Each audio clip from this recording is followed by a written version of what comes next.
Goa. Sultan Muhammad Said memerintah dari tahun 1639 hingga 1653. Baginda dimakamkan di pemakaman Raja-Raja Goa di Tamalate. Setelah Raja Goa ke-15 ini wafat, maka yang diamanatkan mewarisi tahta kerajaan Goa ke-16 ialah anak Baginda yang bernama Imalombasi Muhammad Bakir Daimat Tawang Karaing Bonto Mangape Sultan Hasanuddin, atau disingkat dengan nama Sultan Hasanuddin. Sultan Hasanuddin lahir pada malam Ahad tanggal 7 Jumadil Akhir tahun 1040 Hijriah atau tanggal 12 Januari 1631 Masehi. Baginda wafat pada hari Kamis tanggal 23 Muharram tahun 1081 Hijriah atau tanggal 12 Juni tahun 1670 Masehi di usia yang sangat muda, yaitu 39 tahun. Sebelum dinobatkan sebagai Raja Goa ke-16, Sultan Hasanuddin sudah memegang beberapa jabatan yang penting. Jabatan-jabatan itu antara lain di dalam pemerintahan negara, di dalam bidang diplomasi, dan di dalam soal-soal strategi peperangan, dan di dalam soal pengamanan serta pertahanan negara. Beliau sudah pernah melaksanakan dengan baik tugas beliau sebagai utusan penghubung antara kerajaan Goa dan kerajaan-kerajaan yang takluk atau tunduk kepada kekuasaan kerajaan Goa. Jadi beliau telah mempunyai pengalaman di dalam soal-soal yang dapat kita samakan dengan urusan dalam negeri. Beliau juga pernah diserahi tugas sebagai utusan penghubung antara kerajaan Goa dan kerajaan-kerajaan yang bersahabat dengan kerajaan Goa. Jadi beliau telah mempunyai pengalaman di dalam bidang diplomasi dan di dalam soal-soal yang dapat kita samakan dalam urusan luar negeri. Selain daripada itu, Sultan Hasanuddin juga memangku suatu jabatan yang sangat penting, artinya di dalam pemerintahan kerajaan Goa yang selalu diliputi peperangan dan diancam oleh bahaya peperangan. Sebelum menjadi Raja Goa, Sultan Hasanuddin adalah Karaeng Tumakajan Nangang. Jadi beliau adalah seorang panglima perang yang mengurus dan memikirkan soal-soal strategi peperangan serta pertahanan. Beliau adalah komandan pasukan khusus kerajaan Goa. Sebagai Karaeng Tumakajan Nangang, beliau memimpin dan diserahi tugas penggemblengan anak-anak Karaeng dan anak-anak Galarang agar menjadi kesatria-kesatria Goa yang gagah berani. Orang-orang yang dapat menjadi Karaeng Tumakajan Nangang dan menjadi pemimpin prajurit gemblengan kerajaan Goa yang karena gagah beraninya oleh orang-orang Belanda sering dijuluki ayam-ayam jantan atau jago-jago dari benua timur. Tentunya orang itu sendiri haruslah seorang kesatria yang tangkas dan gagah berani, cakap serta berwatak prajurit gemblengan pula. Ia tentunya harus seorang yang tangkas dan mahir mempergunakan senjata, cakap dan gagah berani serta berwibawa. Ancaman dan ronrongan terutama dari pihak orang-orang Belanda yang makin merajalela di Indonesia bagian timur yang memaksa rakyat dan kerajaan Goa untuk memilih seorang pemimpin yang kuat, berwatak dan berwibawa. Orang-orang VOC Belanda memang selalu berusaha untuk menyingkirkan dan menghancurkan kerajaan Goa karena Belanda atau VOC menganggap kerajaan Goa musuh yang sangat berbahaya dan penghalang yang besar bagi VOC untuk melaksanakan monopoli perdagangannya terutama di Indonesia bagian timur. Nah, sekarang marilah kita kembali menguraikan hubungan antara kerajaan Goa dan orang-orang Belanda atau VOC. Jadi, orang-orang Belanda tiba di Indonesia untuk pertama kalinya pada tahun 1596. Dalam perjalanannya yang pertama di bawah kepemimpinan Cornelis de Houtman dan Peter de Keyser, orang-orang Belanda tidak menginjak atau singgah di daerah Goa. Demikian pula armada Belanda yang kedua di bawah pimpinan Jacob van Neck dan Wybrecht van Werwijk. Mereka hanya mengunjungi dan menyinggahi Pulau Jawa seperti Banten, Tuban, Sedayu, dan Gresik, serta Pulau Bali dan Kepulauan Maluku. Pulau Sulawesi atau kerajaan Goa tidak mereka singgahi. Kemudian barulah orang-orang Belanda menyadari pentingnya kerajaan Goa dan ibu negerinya Somba Opu sebagai tempat untuk memperoleh bahan-bahan segar dari perjalanan mereka yang jauh. Somba Opu juga terkenal sebagai bandara atau pelabuhan yang menjadi pusat perdagangan hasil rempah-rempah. Orang-orang Belanda juga mulai banyak mendengar tentang orang-orang suku Makassar. Mereka juga mendengar bahwa orang-orang Makassar terkenal sebagai bangsa pelaut yang ulung, yang dengan perahu-perahunya yang lincah berdagang rempah-rempah, pala, dan cengkeh sampai ke Jakarta. ke Banten dan Malaka. Orang-orang Belanda juga mendengar bahwa rempah-rempah di Somba Opu sering lebih murah harganya daripada di Kepulauan Maluku sendiri. Segera pula orang-orang Belanda mengetahui bahwa ibu kota kerajaan Goa yakni Somba Opu adalah sebuah tempat yang sangat baik letaknya untuk berlayar ke Kepulauan Maluku, dan demikian pula sebaliknya. Di Somba Opu banyak beras yang sangat baik mutunya, demikian pula ternak, dan harganya pun murah. Oleh karena itu, maka orang-orang Portugis baik yang dari Malaka maupun dari Maluku datang ke Somba Opu mengambil bahan-bahan makanan untuk kapal-kapal mereka dan untuk tempat-tempat kedudukan mereka di Kepulauan Maluku. Sebagai pelabuhan perdagangan transito terutama dalam perdagangan rempah-rempah dan kayu cendana, Somba Opu sangat memenuhi harapan. Orang-orang Belanda juga bebas, terutama dari gangguan orang-orang Portugis yang menjadi musuh besar orang-orang Belanda. Raja Goa memperlakukan semua orang asing sama. Mereka diterima dengan baik dan diperbolehkan bertempat tinggal di daerah kekuasaan Baginda untuk berdagang. Tentu saja asal mereka tidak mengganggu keamanan dan mau mematuhi peraturan-peraturan kerajaan Goa. Raja Goa tidak mengizinkan mereka bertarung atau berperang di wilayah kekuasaan Baginda. Hubungan antara kerajaan Goa dan VOC Belanda makin hari makin memburuk dan tegang. Keadaan tegang yang sudah berlangsung beberapa tahun lamanya itu mencapai puncaknya pada tahun 1666. Putusan yang definitif untuk menyerang kerajaan Goa diambil oleh Dewan Hindia dalam rapatnya pada tanggal 5 Oktober 1666. Pimpinan serangan atas kerajaan Goa ini mula-mula diserahkan kepada Johan van Dam, yang pada tahun 1660 pernah mengalami pertempuran sengit dengan orang-orang Makassar. Akan tetapi, oleh karena hampir pensiun dan tahu betul betapa berat dan berbahayanya tugas itu, maka ia dengan keras menolak. Kemudian VOC terpaksa harus mencari orang kuat yang akan memimpin pasukan-pasukan dan armada Belanda yang akan menyerang kerajaan Goa. Akhirnya pilihan jatuh kepada Cornelis Jensen Spelman. Armada Belanda yang akan menyerang kerajaan Goa terdiri dari 21 buah kapal perang yang besar. Sebagai wakil Spelman ditunjuk Denker van der Straten. Di dalam armada VOC itu terdapat pula Kapten Christian Polman dan Maximilian de Jong. Yang tersebut belakangan ini ditunjuk sebagai komandan Belanda di Ternate. Kemudian ada Rumpalaka dengan pasukan-pasukan Bugisnya dan Kapten Jonker yang memimpin orang-orang Ambon yang membantu VOC Belanda. Armada VOC ini diperintahkan berlayar ke Somba Opu untuk mengadakan show of force atau pameran kekuatan untuk menakut-nakuti orang-orang Makassar. Maksudnya agar supaya kerajaan Goa mau dan bersedia mengadakan perundingan dengan VOC. Jika gertakan atau show of force itu tidak berhasil, maka armada VOC itu diperintahkan untuk mengadakan pendaratan dan perampokan serta pembakaran di tempat-tempat di daerah kerajaan Goa yang lemah pertahanannya. Kemudian armada itu disuruh berlayar ke Pulau Buton untuk mengadakan perundingan dan membuat perjanjian dengan Sultan Buton. Pilihan waktu oleh Belanda ini memang sangat tepat. Pada saat itu kerajaan Buton sedang mendapat ancaman dan tekanan yang berat dari kerajaan Goa. Sultan Buton dianggap bersalah karena membantu Arung-Palaka yang menjadi musuh besar dan buronan kerajaan Goa. Pada saat itu pula Sultan Ternate dan Sultan Tidore sedang dalam keadaan tegang dan saling bermusuhan. Hal ini sangat menguntungkan orang-orang VOC Belanda yang memang mahir dan sangat pandai mempergunakan senjata divide et impera atau pecah dan jajahlah. Di dalam sejarah bangsa Indonesia dapat kita lihat bahwa setiap pertengkaran atau permusuhan antara raja-raja atau pemimpin-pemimpin bangsa Indonesia selalu menguntungkan dan pasti dipergunakan dengan sebaik-baiknya oleh Belanda. Pada tanggal 24 November 1666, armada VOC yang dipimpin oleh Laksamana Cornelis Jensen Spelman meninggalkan pelabuhan Batavia menuju Somba Opu Goa. Pada tanggal 19 Desember 1666, armada VOC yang kuat ini sampai di depan Somba Opu, ibu kota dan pelabuhan kerajaan Goa.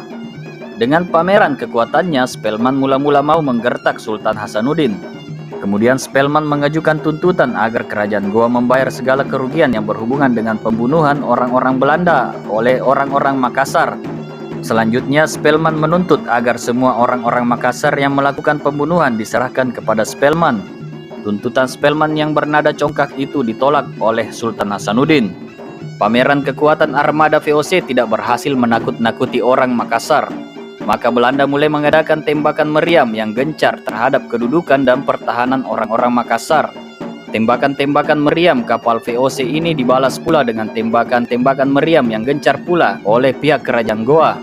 maka terjadilah tembak-menembak dan duel meriam yang seru antara kapal-kapal armada VOC dan benteng-benteng pertahanan kerajaan Goa. Tembak-menembak yang seru ini berlangsung pada tanggal 21 Desember 1666 setelah Spelman memerintahkan untuk menaikkan bendera merah sebagai tanda pemakluman perang kepada kerajaan Goa. Jadi perang terbuka antara VOC Belanda dan kerajaan Goa yang dipimpin oleh Sultan Hasanuddin dimulai pada tanggal 21 Desember 1666. Serangan VOC Belanda terus terjadi hingga ke tempat-tempat yang lemah pertahanannya, maksudnya untuk menimbulkan panik dan ketakutan pada penduduk dan rakyat Goa.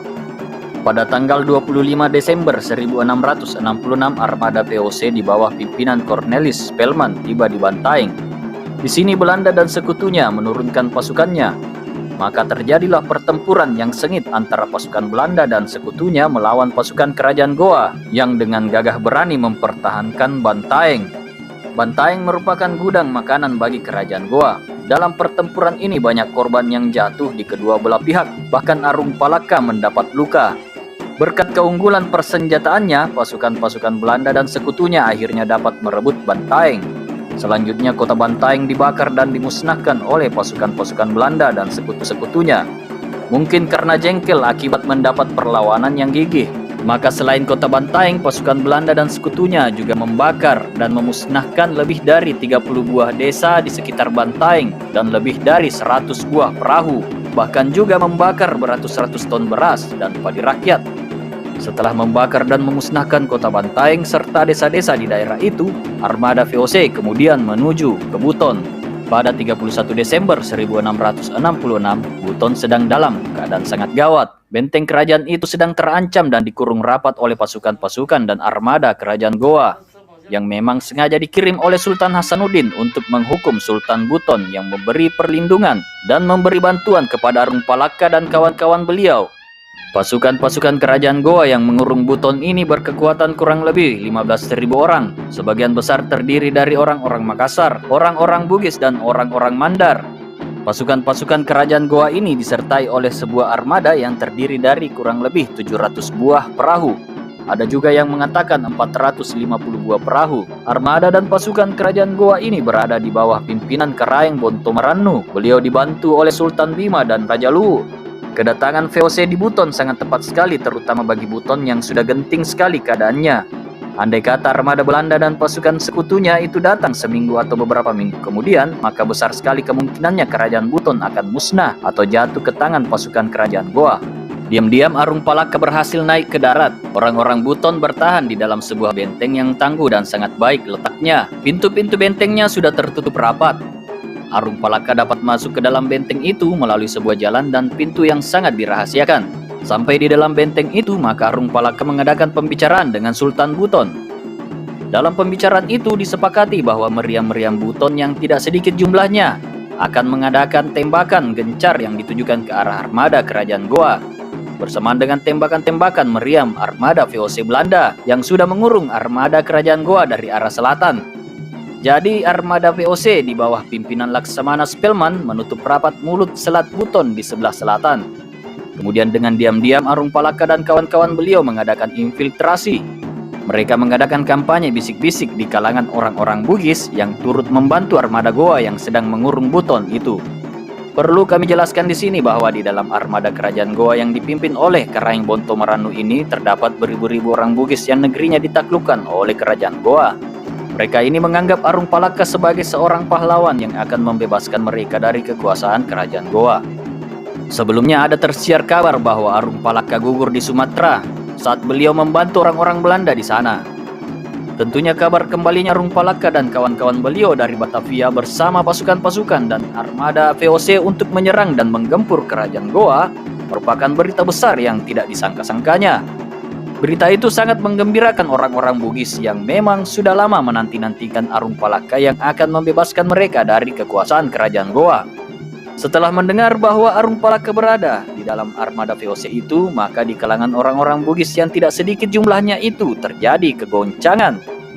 Demikian juga di kalangan orang-orang Mandar yang turut di dalam armada Goa. Jumlah orang-orang Bugis ada kurang lebih 5.000 orang. Ditambah lagi dengan kegoncangan orang-orang Mandar yang merasa tidak berkewajiban untuk membela panji-panji kerajaan Goa. Armada Goa yang dahsyat itu betul-betul kacau balau dibuatnya. Pada tanggal 1 Januari 1667 terjadi pertempuran laut yang seru. Selat Buton yang biasanya tenang dan sepi di pagi hari langsung gemuruh dan ramai oleh dentuman meriam dan desingan peluru. Meriam-meriam besar armada VOC Belanda yang dipimpin oleh Laksamana Spelman mulai menyerang dan menembaki armada dan pasukan Goa yang dipimpin oleh Karaeng Bonto Marannu. Orang-orang Bugis yang diperintahkan Arumpalaka untuk menyusup dan mengadakan kampanye bisik-bisik berhasil pula menimbulkan panik dan kekacauan yang luar biasa di dalam armada Goa. Serangan dari dua jurusan, yakni dari armada VOC dan tembakan-tembakan gencar dari meriam-meriam pertahanan benteng Buton. Ditambah lagi dengan kepanikan dan kekacauan hebat yang ditimbulkan oleh orang-orang Bugis yang dengan tiba-tiba berbalik haluan, sehingga menyebabkan armada kerajaan Goa yang tadinya amat dahsyat dan meyakinkan itu betul-betul kocar-kacir keadaannya. Hal itu terutama berkat usaha dan pengaruh Arumpalaka, maka armada Goa yang dahsyat dan dipimpin oleh Karaeng Bonto Marannu itu dapat dilumpuhkan dan dihancurkan.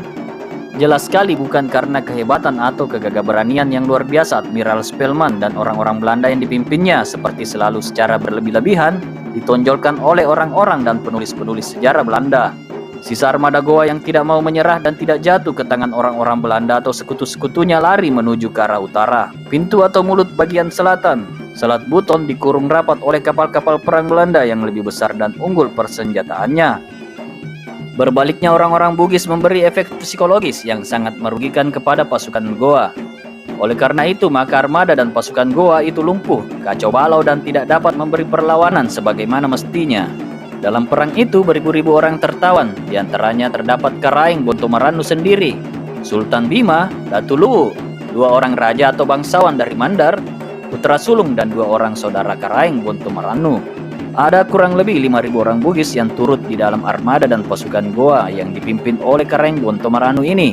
Ada kira-kira 68 buah perahu yang segera bergabung pada Arumpalaka dan berbalik menyerang armada Goa. Peristiwa ini terjadi pada tanggal 3 Januari 1667. Dari kekalahan armada Makassar ini ada sekitar 5.500 orang lebih yang ditawan. Sebagian dari mereka yakni ada kurang lebih 400 orang yang sudah pulih, yang badannya kuat dan sehat dibawa dan dijual sebagai budak. Sebagian besar lainnya yakni kurang lebih 5.000 orang dibawa ke sebuah pulau kecil yang letaknya di Selat Buton. Sebagian besar orang-orang Makassar yang dibawa ke pulau ini tidak lama kemudian mati kelaparan atau karena penderitaan yang tak tertahankan. Perahu-perahu yang jatuh ke tangan orang-orang Belanda dan sekutunya beratus-ratus buah jumlahnya.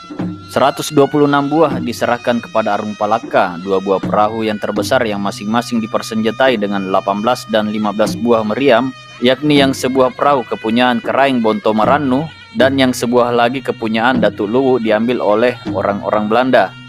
Kepada Sultan Buton diserahkan 30 buah perahu, sisanya yakni kurang lebih 300 buah perahu dibakar dan dimusnahkan. Orang-orang Buton kurang lebih 200 orang yang tadinya ditawan dan dijadikan budak oleh orang Makassar dikembalikan kepada Sultan Buton. Orang-orang Bugis yang kurang lebih 5.000 orang jumlahnya dimasukkan ke dalam pasukan Arumpalaka. Selain itu pasukan Belanda dan sekutunya dapat merampas 195 panji dan unggul-unggul emas, keris-keris yang hulu dan serunya dibalut dengan emas atau perak, bedil dan tombak, serta beberapa buah meriam. Selain daripada itu ada pula sejumlah besar beras dan bahan-bahan makanan lainnya. Demikianlah keadaan serta nasib armada kerajaan Goa yang hebat dan dahsyat itu. Jadi perlu kami tegaskan bahwa kekalahan armada Goa itu sekali-kali bukan karena keluar biasaan atau kegagahan Laksamana Spelman dan orang-orang Belanda yang dipimpinnya. Karena pada awal pertempuran itu, yakni pada hari pertama, sudah banyak orang Belanda yang luka-luka, yakni ada 35 orang. 3 orang diantaranya berpangkat letnan dan seorang lagi Van Dijk. Yang gugur atau tewas ada 4 orang, yang sakit disentri dan tinggal saja di kapal ada 65 orang. Angka-angka itu baru orang Belanda yang tewas, luka-luka dan sakit. Jadi dari orang-orang Belanda yang tidak seberapa jumlahnya itu paling sedikit lebih dari 100 orang yang tidak turut aktif mengambil bagian dalam pertempuran itu. Jadi jelasnya bahwa kekalahan armada dan pasukan Goa itu bukanlah karena keluar biasaan Spelman atau karena kegagahan orang Belanda yang dipimpinnya. Namun demikian yang selalu dan sering terlalu dibesar-besarkan oleh orang-orang Belanda dan penulis-penulis sejarahnya. Belanda bukanlah penjajah jika mereka tidak mempergunakan saat yang baik untuk memperoleh keuntungan yang sebesar-besarnya. Sungguh pun sebelum berangkat ke Maluku, VOC sudah mengadakan perjanjian dengan Sultan Buton. Namun karena merasa dirinya sudah kuat, maka sebelum berangkat menyerang kerajaan Goa, VOC Belanda membuat lagi sebuah perjanjian baru dengan Sultan Buton. Di dalam perjanjian itu dimasukkan lagi pasal-pasal yang hampir sama isinya dengan perjanjian yang dibuat oleh Spelman dengan Sultan Ternate, Sultan Tidore, dan Sultan Bacan. Bahkan di dalam perjanjian dengan Sultan Buton itu ditambahkan bangsa-bangsa apa saja yang boleh berdagang di Buton. Juga disebutkan hasil-hasil serta barang-barang apa saja yang boleh diperdagangkan di Buton. Demikianlah VOC Belanda yang serakah selalu dan tidak pernah lalai mempergunakan setiap kesempatan yang baik untuk mengambil keuntungan yang sebanyak-banyaknya. Dari Sultan Buton, Spelman mendapat bantuan pasukan dan perahu serta bahan makanan. Hal ini tidak sedikit artinya bagi operasi yang akan dijalankan oleh Spelman terhadap induk kekuatan dan pusat kekuasaan kerajaan Goa di Sombaopu. Sementara Spelman menuju ke Buton dan Maluku, orang-orang Makassar di bawah pimpinan Sultan Hasanuddin tidak tinggal diam. Sultan Hasanuddin berusaha keras memperkuat pertahanan kerajaannya.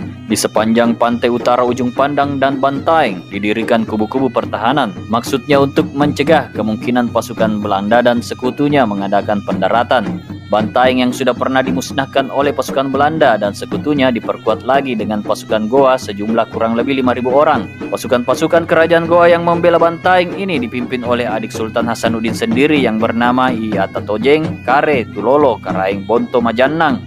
Benteng ujung Pandang dipertahankan oleh pasukan-pasukan kerajaan Goa di bawah pimpinan Karaeng Bonto Sunggu. Benteng Panakukang yang pada tahun 1660 pernah direbut dan diduduki oleh VOC Belanda dipertahankan oleh pasukan-pasukan kerajaan Goa di bawah pimpinan Karaeng Popo. Benteng Sombaopu dipertahankan oleh pasukan kerajaan Goa yang dipimpin langsung oleh Sultan Hasanuddin dibantu oleh Karaeng Karunrung. Untuk mencegah Arung Palaka menimbulkan pemberontakan dan perlawanan umum di Bone, maka dalam bulan Februari 1667 Sultan Hasanuddin mengangkat bekas Raja Bone Lamak Deremang sebagai komisaris kerajaan Goa di Bone. Pada tahun 1644 Lamak Deremang dikalahkan dan diangkut sebagai tawanan ke Goa. Akan tetapi tindakan politik Sultan Hasanuddin ini sudah terlambat. Rakyat Bone sudah mulai bergolak, apalagi setelah mendengar Arung Palaka dan kawan-kawan beliau sudah kembali dari Batavia dan bersama-sama orang VOC Belanda menyerang kerajaan Goa. Mereka sudah mendengar pula tentang pemusnahan kota Bantaeng serta desa-desa di sekitarnya dan bahwa Arung Palaka dan kawan-kawan diantaranya beberapa orang bangsawan Bugis turut di dalam pertempuran itu. Pengaruh Arung Palaka atas rakyat Bone dan Sompeng makin hari makin bertambah besar, apalagi setelah mendengar berita kehancuran total armada kerajaan Goa yang dahsyat di Selat Buton. Sebelum Spelman menuju ke dataran Sulawesi Selatan, pimpinan VOC di Batavia di dalam suratnya yang bertanggal 19 April 1667 dengan tegas berpesan agar Spelman jangan sampai mendaratkan pasukan-pasukan yang terdiri dari orang-orang Belanda. Dari sini dapat kita melihat dengan jelas betapa curangnya VOC. Dalam surat itu dengan jelas diminta atau diharapkan agar orang-orang Bugis saja yang bertempur di daratan melawan orang-orang Makassar. Jadi armada dan tentara Belanda yang ikut dipergunakan hanya untuk menakut-nakuti orang Makassar, seolah-olah mereka akan mendarat. Dengan demikian, mereka mengharapkan orang-orang Makassar akan ketakutan dan menyerah.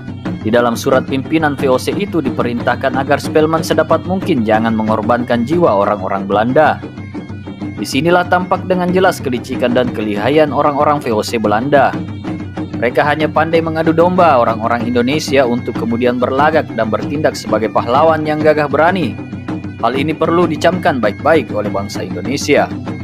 Pada tanggal 26 Juli 1667, berangkatlah armada VOC di bawah pimpinan Laksamana Spelman dan sekutunya menuju ke Jasirah Barat Daya Sulawesi. Sekutu VOC terdiri dari orang Bugis, Buton, Ternate, dan Ambon. Perahu-perahu orang-orang Bugis di bawah pimpinan Arung Palaka berangkat lebih dahulu sebagai pasukan pengintai dan pelopor. Kemudian disusul kapal-kapal Belanda dan perahu-perahu lainnya. Sultan Ternate masih harus tinggal di Buton. Baginda masih menunggu perahu-perahu dan pasukan-pasukan Ternate dari Kepulauan Sula. Pada waktu Spelman tiba dengan armadanya di pantai Sulawesi Selatan, ia agak gelisah. Ia tidak menjumpai perahu-perahu Bugis yang dipimpin oleh Arung Palaka. Armada itu diserang oleh badai topan sehingga Arung Palaka dan Kapten Polman terpisah dari induk armada yang dipimpin oleh Laksamana Spelman. Hal ini sangat menggelisahkan Spelman dan pasukan-pasukan Belanda serta sekutu-sekutunya. Betapa tidak, Arung Palaka mengenal betul daerah Sulawesi Selatan. Beliau mempunyai pengaruh yang besar sekali di kalangan raja-raja dan bangsawan Bugis. Di dalam pertempuran-pertempuran, Arung-Palaka telah membuktikan dirinya sebagai seorang pemimpin pasukan yang cakap, tangkas dan gagah berani.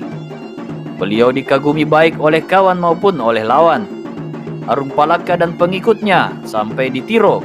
Didapatinya tempat itu diduduki oleh orang-orang Makassar. Kemudian diserang dan didudukinya tempat itu. Dari Tiro, Arung-Palaka menuju ke Patiro di dekat Bone. Setelah berhasil mengumpulkan tentara yang cukup besar, maka Arung-Palaka pun mulai menyerang orang-orang Goa di Panju. Maka terjadilah pertempuran yang sengit 3 hari lamanya. Pada hari yang keempat, pasukan Goa mengadakan serangan umum dan berhasil memukul mundur pasukan-pasukan Arung-Palaka. Pasukan Bugis yang dipimpin oleh Arung-Palaka terpaksa mundur kembali ke Patiro untuk mengumpulkan dan menyusun kembali kekuatannya. Setelah akhirnya Kapten Polman berhasil bertemu kembali dengan induk armada VOC yang dipimpin Spelman di dekat Bantaeng, Kapten Polman melaporkan kepada pimpinan armada VOC itu betapa gentingnya keadaan Arung-Palaka dan pasukan-pasukan Bugisnya. Kapten Polman sendiri tidak berdaya dan tidak mampu menolong Arung-Palaka. Lalu Kapten Polman menceritakan pula betapa nasib Arung-Palaka dan pasukan Bugisnya jika mereka tidak segera dibantu terutama dengan senjata. Akhirnya Spelman menyampaikan kepada Arung-Palaka melalui Kapten Polman untuk segera meninggalkan Patiro dan segera bergabung dengan pasukan-pasukan lainnya yang menanti beliau di Bantaeng. Pada tanggal 7 Juli 1667, Spelman menyerang kota Bantaeng. Jumlah pertahanan kota ini kurang lebih 5.000 pasukan dari kerajaan Goa. Namun setelah terjadi pertempuran yang sengit, akhirnya pasukan Belanda dan sekutunya berhasil merebut kota Bantaeng untuk kedua kalinya. Kota Bantaeng dimusnahkan lagi oleh pasukan Belanda dan sekutunya pada tanggal 10 Juli 1667. Spelman meninggalkan kota Bantaeng menuju ke Sombaopu. Benteng ini menjadi sasaran dan tujuan utama dari pasukan Belanda dan sekutunya. Pada tanggal 11 Juli 1667, Spelman singgah dan mendarat di Jeneponto. Di sini, setelah mendapat perlawanan yang sengit, pasukan-pasukan Belanda dan sekutunya membakar lumbung-lumbung padi persediaan makanan pasukan kerajaan Goa. Pada tanggal 12 Juli 1667, Spelman meninggalkan Jeneponto menuju ke Sombaopu. Pada tanggal 13 Juli 1667, armada VOC akhirnya tiba di perairan Sombaopu. Sewaktu tiba di sana, VOC Belanda mengajukan lagi tuntutan yang lebih dulu kepada kerajaan Goa yang dimintanya membayar segala kerugian yang diderita oleh orang-orang Belanda akibat pembunuhan dan perampasan yang dilakukan oleh orang-orang Goa atas kapal-kapal Belanda yang kandas di perairan kerajaan Goa. Kerajaan Goa diminta menyerahkan semua pembunuh orang-orang Belanda kepada Spelman. Tuntutan itu ditolak mentah-mentah oleh Sultan Hasanuddin. Namun karena tidak mau menodai perbuatan rakyatnya yang membenci orang Belanda, maka Sultan Hasanuddin mengirimkan kepada Spelman semua yang telah ditemukan oleh orang-orang Makassar di kapal Leeuwin. Bersama dengan itu pula Sultan Hasanuddin mengirimkan sejumlah uang emas sebagai pengganti kerugian atas kematian orang Belanda dalam insiden kapal-kapal Belanda yang memasuki perairan kerajaan Goa tanpa izin. Akan tetapi dengan congkak dan kasarnya, Spelman mengeluarkan kata-kata bahwa karena darah orang-orang Belanda tidak dapat dibayar dengan uang, tetapi harus dibayar dengan darah orang-orang yang membunuhnya. Kata-kata yang congkak itu dikeluarkan oleh Spelman saat menerima uang dan emas itu. Akan tetapi Spelman tidak mengembalikan uang dan emas yang diterimanya dari Sultan Hasanuddin. Rupanya Spelman tidak mengerti tentang watak dan perasaan orang-orang Makassar. Ia salah menafsirkan sikap dan tindakan Sultan Hasanuddin. Spelman mengira Sultan Hasanuddin berbuat demikian karena Baginda takut berperang dan berusaha membujuk orang-orang Belanda dengan tindakan itu. Pada tanggal 13 Juli 1667, armada Belanda yang dipimpin oleh Laksamana Spelman sampai di depan benteng Sombaopu. Tuntutan Spelman agar Sultan Hasanuddin menyerahkan orang-orang Makassar yang membunuh orang-orang Belanda kepada Spelman ditolak mentah-mentah oleh Sultan Hasanuddin. Sampai beberapa hari lamanya armada VOC Belanda tinggal diam saja di depan Sombaopu. Mereka menunggu berita tentang pasukan Bugis yang dipimpin oleh Arung-Palaka. Sementara itu pasukan-pasukan sekutu Belanda dari Ternate tiba dengan 19 buah kora-kora dan 9 buah joli-joli. Kemudian tambahan mesiu sebanyak 15.000 ton tiba pula. Dari Buton datang 24 buah perahu dengan 1.000 orang. Dengan ini jelaslah bahwa tanpa bantuan sekutu-sekutunya yang terdiri dari orang-orang Indonesia, maka Belanda tak akan mampu mengalahkan kerajaan Goa. Jadi hanya dengan senjata yang terkenal dengan nama Divide et Impera, VOC Belanda berhasil mengalahkan kerajaan Goa. Memang Belanda sangat mahir mempergunakan senjata yang terkenal dengan nama Divide et Impera itu. Bangsa Indonesia diadu domba dengan bangsanya sendiri. Di sini orang-orang suku Makassar diadu, terutama melawan orang-orang Bugis yang dibantu oleh orang-orang suku Buton, suku Ternate, dan suku Maluku Ambon. Demikianlah armada VOC belum berani menyerang. Mereka menanti kabar dan kedatangan pasukan Bugis yang dipimpin Arum Palaka. Namun pada tanggal 19 Juli 1667 secara tiba-tiba pagi-pagi sekali, meriam-meriam pertahanan kerajaan Goa terutama dari benteng Sombopu memuntahkan peluru-pelurunya. Sasaran utama dari tembakan-tembakan itu ditujukan kepada kapal Tertolen yang menjadi kapal pemimpin armada VOC yang ditumpangi oleh Laksamana Spelman sendiri. Pada hari itu terjadilah tembak-menembak yang sangat seru oleh meriam-meriam pertahanan kerajaan Goa dengan meriam-meriam dari kapal-kapal armada VOC. Tidak kurang dari 4.000 tembakan yang dilepaskan dari meriam-meriam kapal VOC membuat sepertiga dari persediaan mesiu dan pelurunya sudah dihabiskan oleh Belanda pada tanggal 19 Juli 1667. Duel meriam yang sangat seru ini terjadi dari pagi hari hingga terbenamnya matahari. Setelah malam tiba, kapal-kapal VOC menjauhkan diri dari pantai, barulah tembak-menembak dan duel meriam itu berhenti. Perlu kami singgung di sini bahwa kerajaan Goa ada beberapa benteng pertahanan yang terpenting, antara lain Benteng Sombopu, Benteng Ujung Tanah, Benteng Ujung Pandang, Benteng Panakukang, Benteng Garasi, Benteng Galesong, Benteng Barombong, Benteng Goa, dan lain-lainnya. Pada waktu itu benteng Sombopu pula yang menjadi benteng utama dan benteng terbesar dan terkuat di antara benteng-benteng yang lain. Benteng Sombopu juga menjadi tempat kediaman dari Raja Goa. Sombopu juga menjadi ibu kota dan pelabuhan terbesar kerajaan Goa. Benteng Sombopu pada waktu itu dipersenjatai kurang lebih 130 buah meriam dari macam-macam kaliber dan ukuran. Di dalam buku atau karangan Dr. K.G. Crouch yang berjudul De Geschiedenis van het Heilig Cannon van Makassar atau Sejarah Meriam Keramat Orang-orang Makassar, dituliskan bahwa saat armada yang dipimpin oleh Van Dam pada tahun 1667 yang dipertahankan oleh 3 buah benteng yang diperkuat, yakni Panakukang, Sombopu, dan Ujung Pandang. Benteng-benteng itu dipersenjatai dengan 130 meriam. Benteng Sombopu berbentuk persegi 4. Dinding atau front sebelah barat, yakni sebelah atau arah laut Selat Makassar, dan dinding sebelah utara sangat diperkuat. Dinding sebelah selatan dan sebelah timur tidak begitu diperkuat. Di dinding sebelah barat arah Selat Makassar terdapat baluara barat daya, baluara tengah, dan baluara barat laut yang juga sering disebut baluara agung. Di baluara agung inilah ditempatkan sebuah meriam yang amat dahsyat yang disebut meriam anak Makassar atau sering pula dinamakan meriam Subahana. Menurut penyelidikan Dr. K.G. Crouch, meriam anak Makassar ini adalah meriam yang terbesar yang pernah ada dan dimiliki oleh pertahanan bangsa Indonesia. Besar mulut atau garis tengahnya 41,5 cm, sehingga orang dengan mudah dapat masuk ke dalam meriam itu. G.W. Vogel dalam tulisannya menggambarkan bahwa mulut meriam anak Makassar itu sedemikian besarnya sehingga orang yang paling besar sekalipun dengan mudah dapat merayap ke dalamnya dan bersembunyi di situ. Beratnya diperkirakan 9.500 kg atau 9,5 ton. Panjang meriam keramat ini adalah 6 meter. Meriam Pancawura atau Sapu Jagat di Solo, Surakarta panjangnya belum mengalahkan meriam anak Makassar ini, yang panjangnya 5,3 meter dan kalibernya 36 cm. Pada tanggal 20 Juli 1667, Spelman mengadakan pertemuan dengan staf dan pembantu-pembantunya.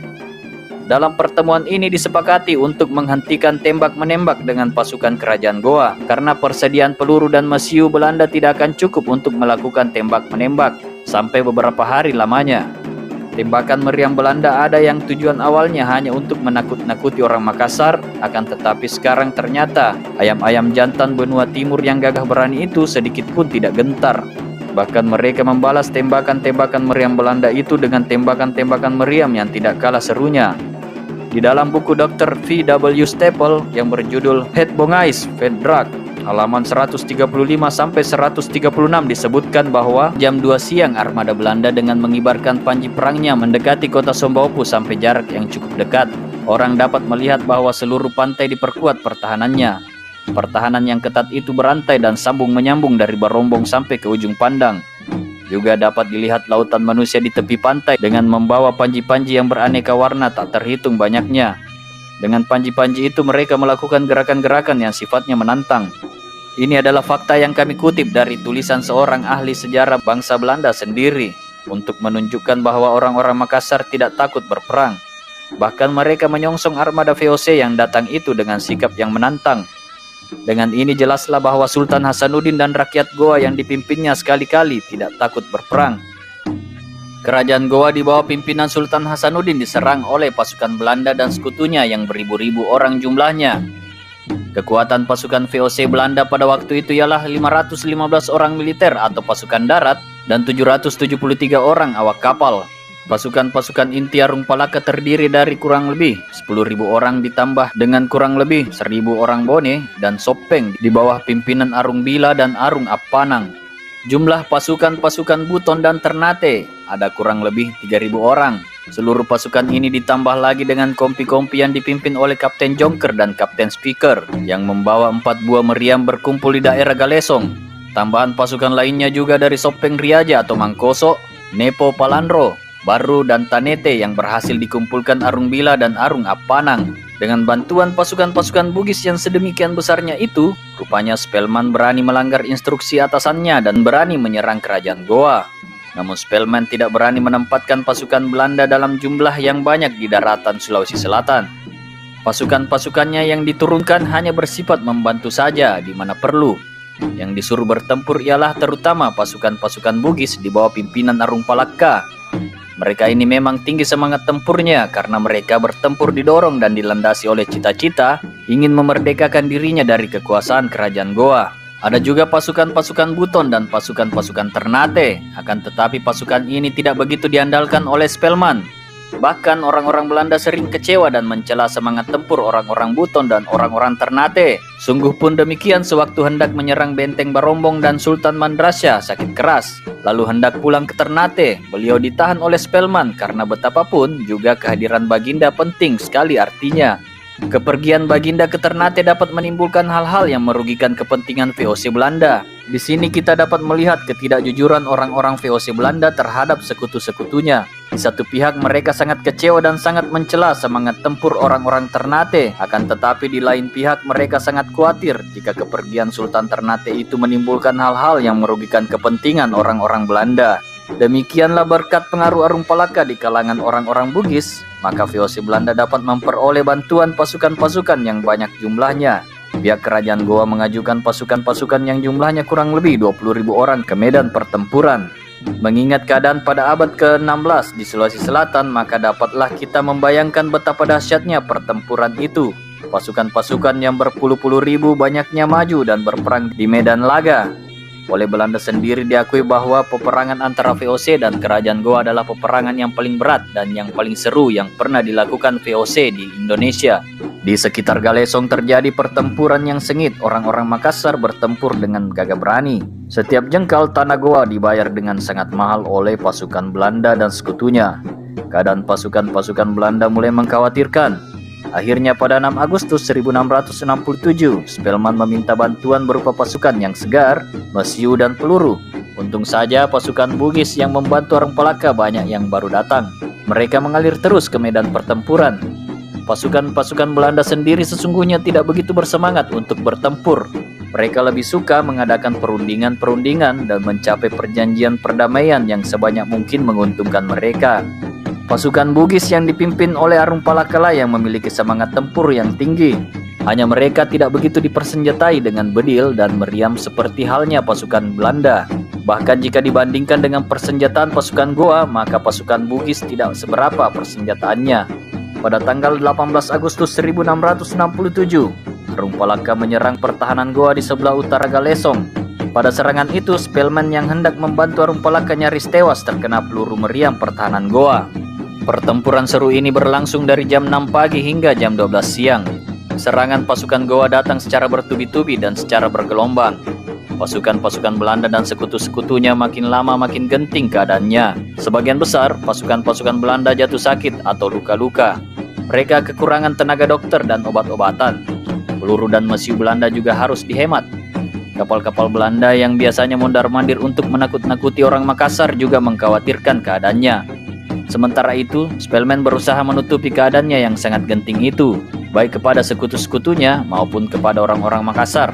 Sayang sekali keadaan ini tidak begitu dimengerti serta tidak dipergunakan semaksimal mungkin dengan sebaik-baiknya oleh orang-orang Makassar. Andai kata orang-orang Makassar dapat mengetahui keadaan musuhnya yang sesungguhnya dan dapat mempergunakan kesempatan itu dengan sebaik-baiknya, maka besar sekali kemungkinannya keadaan akan berlainan sekali dari apa yang dihadapi sekarang sebagai kenyataan. Sementara itu banyak juga orang-orang Bugis yang tadinya dibawa ke Goa sebagai tawanan perang melarikan diri. Mereka ini sering pula menjadi petunjuk jalan yang mengetahui tentang rahasia dan kelemahan-kelemahan pertahanan kerajaan Goa. Dari pelarian-pelarian inilah Belanda dan sekutu-sekutunya mengetahui bahwa Raja Talo Karaeng Karunrung, Karaeng Popo dan Karaeng Lengkese adalah di antara para pembesar dan bangsawan Goa yang sangat gigih menentang diadakannya perundingan dengan Belanda. Dari para pelarian itu pula pihak Belanda mengetahui siapa-siapa di antara pemimpin atau Karaeng dari pihak Goa yang mulai goyah hatinya, dan siapa-siapa yang bersedia menyeberang ke pihak Belanda dan sekutu-sekutunya. Antara lain Kalamatta yang merupakan saudara Sultan Ternate, Karaeng Laya dan Karaeng Bangkalan.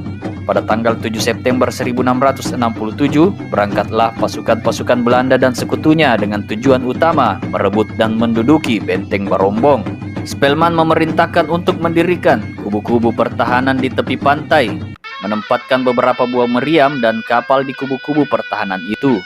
Benteng Barombong pun juga diperlengkapi dengan meriam-meriam yang cukup besar. Maka terjadilah tembak-menembak yang cukup seru antara pasukan Belanda dan sekutunya dengan pasukan Goa yang dipimpin oleh Karaeng Lengkese. Saat itu pula Spellman dan seluruh pasukan Belandanya mulai gelisah setelah mendengar kabar bahwa pasukan kerajaan Goa yang sangat kuat sedang menuju ke daerah-daerah Bugis. Kalau sampai berita itu terdengar dan mempengaruhi pasukan-pasukan Bugis Arung Palaka, maka celakalah nasib pasukan-pasukan Belanda dan sekutu-sekutunya yang lain. Untuk membuktikan betapa gelisahnya Laksamana Spellman dan orang-orang VOC Belanda karena mereka ditinggalkan oleh pasukan Bugis yang dipimpin oleh Arung Palaka, dalam buku Dr. F.W. Staple berjudul Cornelis Jensen Spellman 1636 di halaman 43 jika diterjemahkan kurang lebih menyampaikan bahwa sementara itu Spellman merasa sangat gelisah karena mendengar berita bahwa sepasukan tentara kerajaan Goa sedang menuju ke negeri pedalaman, ke negeri orang-orang Bugis. Kalau orang-orang Arung Palaka mendengar bahwa kampung halaman dan anak istri mereka yang tertinggal terancam oleh musuh orang-orang Makassar, maka orang-orang Bugis itu pasti akan meninggalkan orang-orang Belanda. Sayang sekali hal ini tidak diketahui dan dipergunakan dengan sebaik-baiknya oleh pihak kerajaan Goa. Andai kata situasi dan kegelisahan Spellman ini diketahui dan dipergunakan dengan sebaik-baiknya oleh pihak Goa, maka keadaan akan menguntungkan pihak kerajaan Goa. Berita itu akhirnya sampai juga kepada orang-orang Bugis. Datu Sopeng yang menjadi teman seperjuangan Arung Palaka mengirim surat bahwa pasukan-pasukan Goa yang besar jumlahnya sedang menuju ke tanah Bugis. Pasukan-pasukan Goa ini dipimpin oleh Karaeng Bontomarannu, Karaeng Karunrung, Karaeng Garasi, dan lain-lainnya. Seperti yang kami sebutkan sebelumnya bahwa Karaeng Bontomarannu ditawan oleh Belanda di dalam pertempuran laut di Selat Buton pada awal Januari 1667. Pada tanggal 1 Agustus 1667, Karaeng Bontomarannu dapat lolos dan melarikan diri dari tempat tahanannya pada waktu malam hari. Beliau berhasil membawa serta sepucuk bedil yang baru dan sebilah keris berhulu emas. Selanjutnya beliau bergabung lagi dengan pasukan Goa dan bertempur di pihak kerajaan Goa. Anak sulung beliau yang bernama Karaeng Tompo masih ditahan di armada Spellman. Karaeng Tompo ini kelak setelah dibawa oleh orang-orang Belanda ke Batavia dapat melarikan diri dari tempat tahanannya. Beliau kemudian dapat mencapai Banten.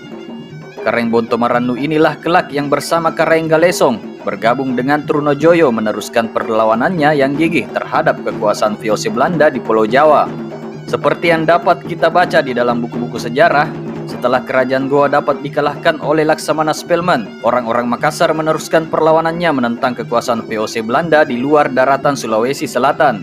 Orang-orang Makassar ini menyerang dan merampas kapal-kapal dagang Belanda di mana dan kapan saja ada kesempatan yang baik. Mula-mula orang Makassar ini menuju ke Banten di Jawa Barat, kemudian dengan 70 buah perahu mereka menuju ke Jawa Timur. Pada waktu Trunojoyo mengadakan perlawanan dan bermusuhan dengan VOC Belanda, orang-orang Makassar bersekutu dengan orang-orang Madura di bawah pimpinan Trunojoyo. Kapal-kapal VOC Belanda yang membawa bahan-bahan makanan atau barang-barang dagangan diserang dan dirampas oleh orang-orang Makassar. Oleh karena itu, maka VOC Belanda sangat gelisah.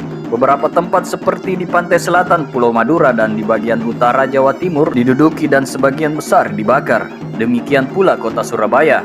Armada Mataram tidak sanggup menghadapi angkatan laut liar orang-orang Makassar yang bergabung dengan orang-orang Madura ini. Angkatan darat dari Mataram yang diangkut oleh angkatan lautnya banyak yang diserang dan dihancurkan.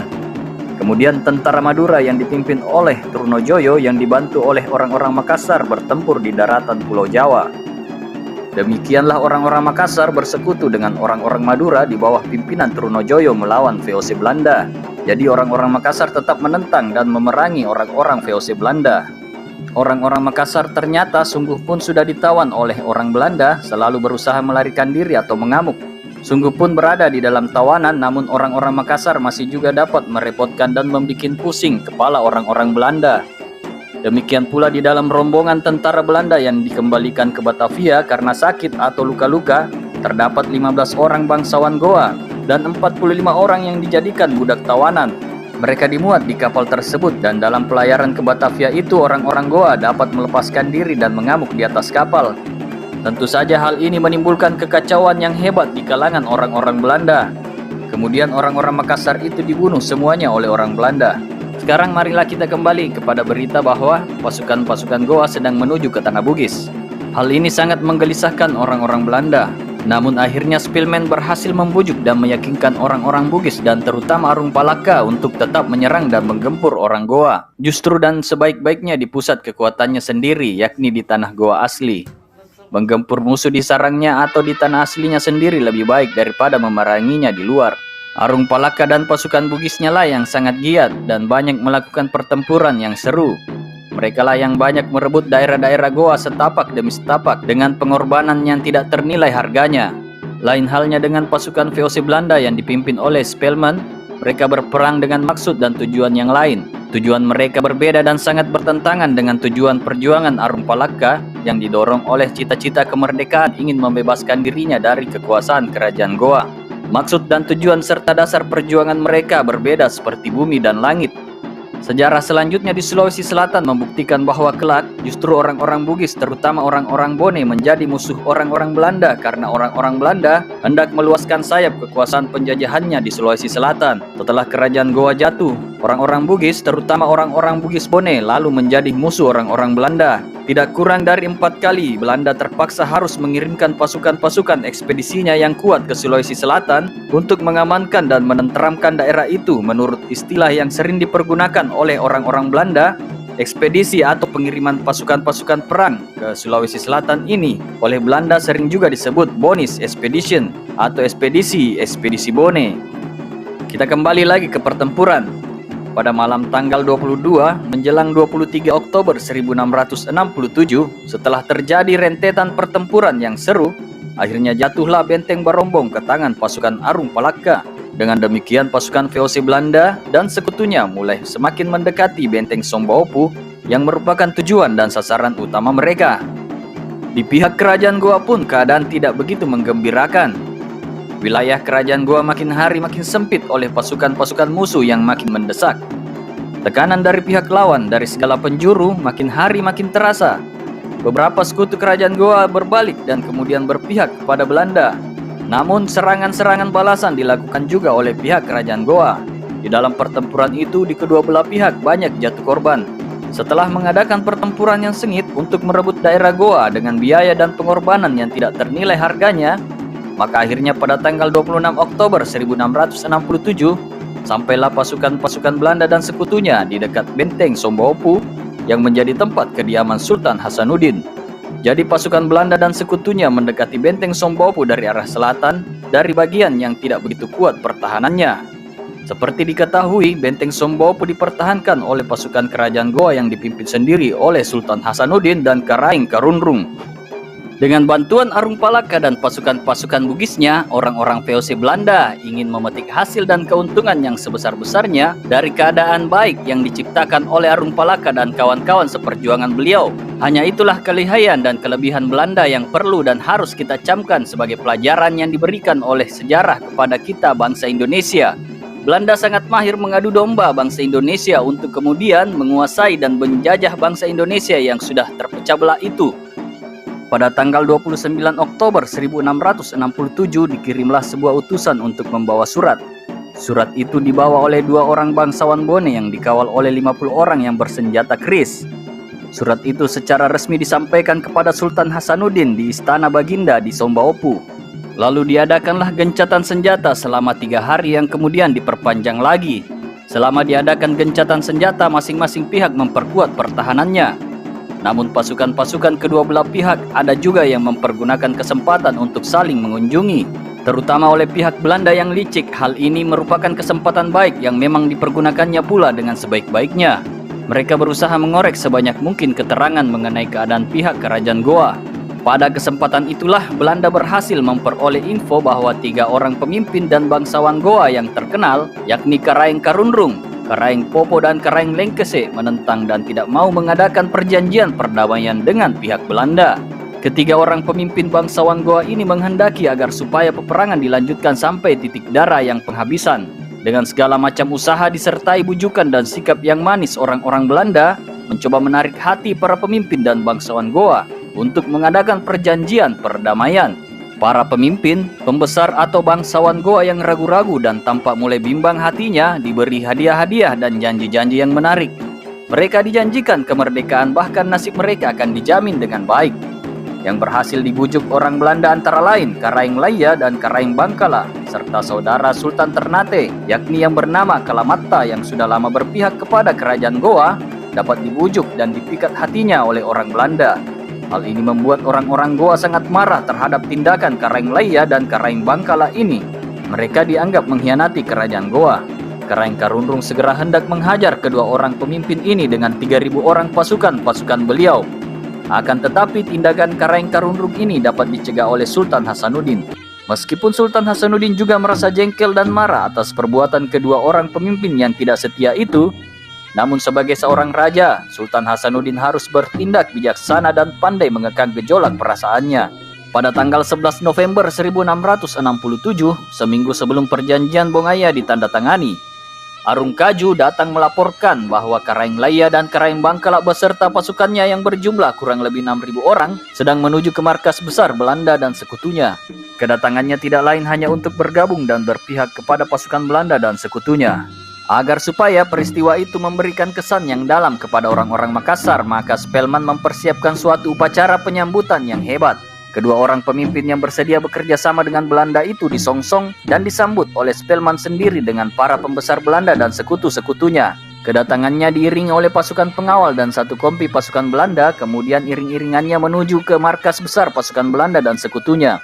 Pasukan Belanda juga menembakkan salvo dengan bedilnya, lalu diadakan tembakan-tembakan meriam. Sandiwara ini memang sengaja diperlihatkan oleh orang Belanda. Maksudnya untuk memberikan kesan yang hebat dan rasa bangga kepada sekutunya.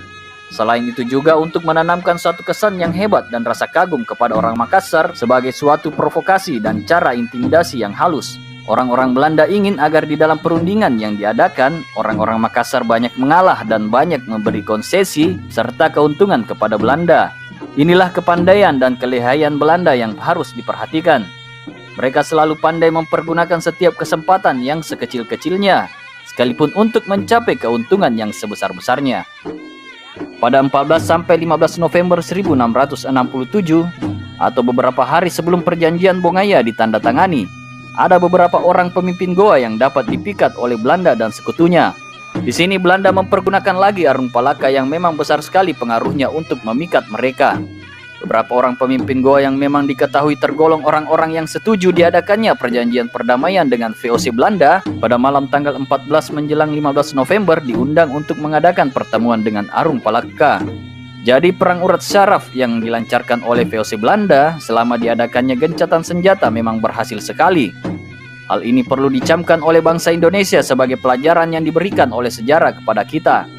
Profesor Sir John Seeley di dalam buku beliau yang berjudul The Expansion of England menyatakan bahwa kita mempelajari sejarah agar kita menjadi bijaksana atau sudah mengerti sebelum sesuatu peristiwa terjadi. Demikian pada masa gencatan senjata itu, Belanda tak henti-hentinya melancarkan perang urat syaraf, melakukan intimidasi dan provokasi. Mereka sangat giat membujuk dan memikat sebanyak mungkin orang ke pihak mereka. Maksudnya agar pada saat perundingan diadakan, mereka dapat memberikan tekanan psikologis kepada lawannya. Pada tanggal 18 November 1667, ditandatanganilah sebuah perjanjian di sebuah desa atau tempat di sebelah selatan kota Makassar. Desa ini terletak dekat Barombong yang kini terkenal dengan tempat permandian di tepi pantai yang indah. Tempat atau desa di mana perjanjian itu ditandatangani disebut Bongaya. Oleh karena itu perjanjian itu kemudian terkenal dengan nama Perjanjian Bongaya. Di dalam perundingan sebelum perjanjian Bongaya itu ditandatangani, Spelman dan orang-orang Belanda sangat terkesan oleh sikap pahlawan Sultan Hasanuddin. Terhadap Arung Palaka, Sultan Hasanuddin bersikap baik dan ramah. Terhadap musuh yang layak, Sultan Hasanuddin bersikap menghargai. Akan tetapi terhadap raja-raja yang berbalik, demikian pula terhadap wakil-wakil atau pembesar-pembesar kerajaan Buton, Sultan Hasanuddin dan juga pembesar-pembesar kerajaan Goa bersikap lain. Pada tanggal 13 November 1667, pada waktu pertemuan pertama di Bongaya hampir selesai, ada sebuah insiden. Rakyat yang berjejal-jejal di sekitar Baruga atau balai tempat perundingan diadakan makin mendesak ke dalam. Beberapa orang pemimpin pasukan Goa berusaha mendorong mereka mundur. Oleh karena itu maka terjadi desak-mendesak. Beberapa orang kemudian terjatuh, maka terjadilah kekacauan. Kedua belah pihak lalu siap dengan senjata di tangan. Insiden ini dapat diatasi dan hal yang lebih mengerikan tidak sampai terjadi berkat ketenangan sikap Sultan Hasanuddin. Belanda sendiri mengakui dan mengagumi ketenangan sikap Sultan Hasanuddin di dalam menghadapi suatu situasi yang tegang sekalipun. Ada dikatakan dalam Lontar Bone bahwa pada waktu diadakan pembicaraan pendahuluan sebelum perjanjian Bongaya ditandatangani, Karaeng Bontomaranu dan Karaeng Karunrung menghilang dari istananya.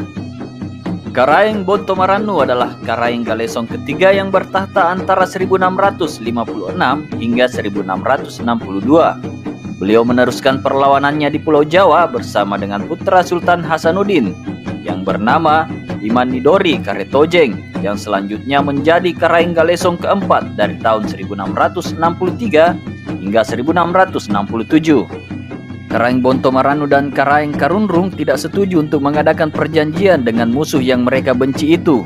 Mereka berkeras untuk melanjutkan pertempuran sampai kepada tetesan darah yang terakhir. Jadi antara Sultan Hasanuddin dan kedua orang pahlawan Goa itu terjadi perbedaan pendapat mengenai perjanjian Bongaya.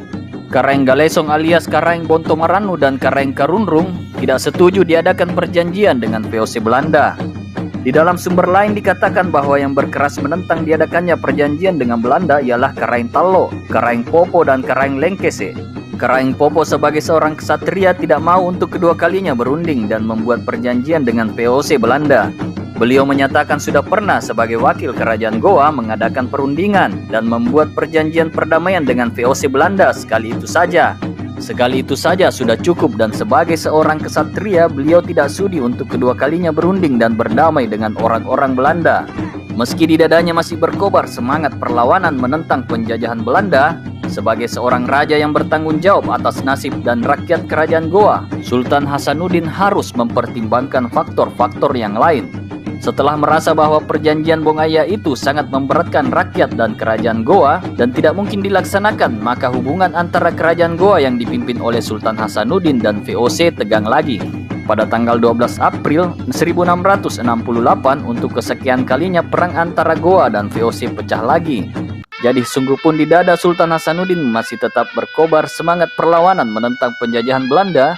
Namun sebagai seorang Raja Goa, Sultan Hasanuddin harus pula memperhatikan faktor-faktor yang lain dan terutama kepentingan rakyatnya. Sebagai seorang pemimpin, Sultan Hasanuddin harus menempatkan kepentingan rakyat dan kepentingan negara di atas kepentingan dirinya sendiri. Meskipun Sultan Hasanuddin sebagai seorang pahlawan yang gagah berani, beliau tidak bersikap buta tuli terhadap kenyataan pahit yang sedang dihadapinya. Keadaan Goa betul-betul dikoyak-koyak oleh musuh yang datang membanjiri dari segala penjuru. Tanah Goa sendiri sudah sangat parah keadaannya karena menjadi ajang pertempuran pasukan yang berpuluh-puluh ribu orang jumlahnya. Sawah dan ladang tidak dikerjakan.